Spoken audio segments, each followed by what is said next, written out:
A special thank you to each of our subscribers who make this channel possible. Here's today's story. In a significant escalation of diplomatic tensions, Japan's newly appointed Prime Minister, Sanae Takaichi, has ignited a fierce debate regarding her country's potential military involvement in a hypothetical conflict over Taiwan. Takaichi, who made history as Japan's first female prime minister, stated that an attack on Taiwan could indeed trigger the deployment of Japan's self-defense forces if the situation posed an existential threat to the nation. Her comments come amid heightened tensions between Japan and China, particularly concerning Taiwan, which Beijing views as a breakaway province.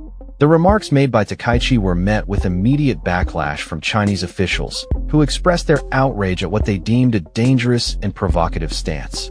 The Chinese consul general in Osaka, Xue Jian, took to social media platform X to issue a stark warning, stating, "We have no choice but to cut off that dirty neck that has been lunged at us without hesitation."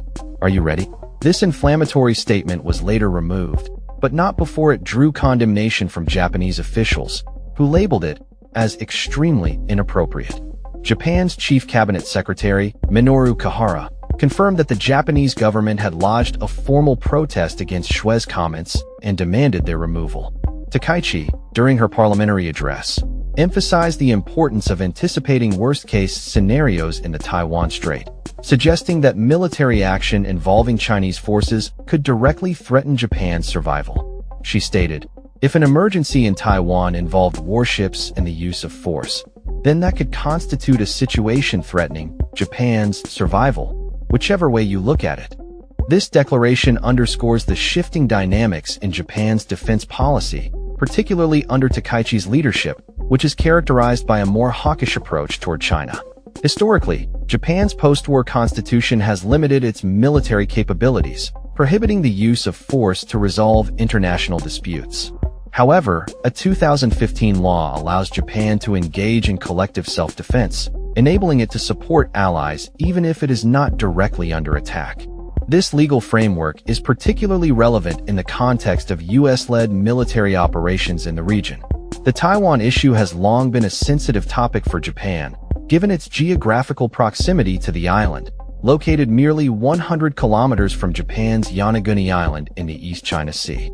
Takaichi's comments follow a recent meeting with Chinese President Xi Jinping at the Asia-Pacific Economic Cooperation (APEC) Summit, where both leaders expressed a desire to foster constructive relations. However, the current row suggests that the path ahead may be fraught with challenges. The Chinese Foreign Ministry responded to Takaichi's remarks by urging Japan to reflect on its historical actions regarding Taiwan and to cease sending signals that could embolden pro-independence sentiments in Taiwan.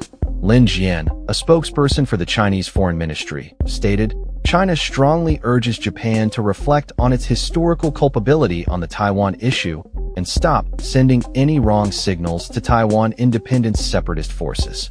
The situation escalated further when Taiwan's presidential office issued a statement condemning the threats made by Chinese officials toward Japan, asserting that such behavior exceeds diplomatic norms.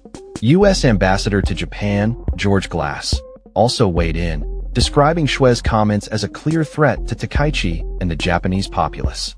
The diplomatic spat comes on the heels of Takaichi's meeting with a senior advisor to Taiwan's president, which Beijing labeled as egregious behavior, further complicating Japan-China relations.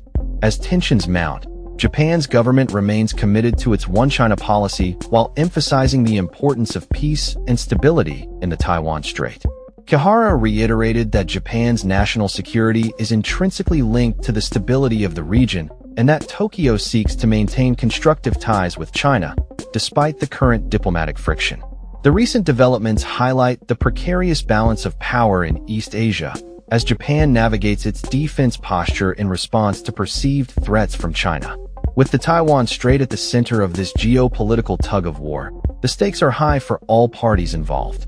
As the situation unfolds, the international community will be watching closely to see how Japan, China, and Taiwan manage this increasingly complex and potentially volatile scenario. That's all for this story. We upload videos every day covering many different subjects, so hit that subscribe button to stay informed. Thanks for watching.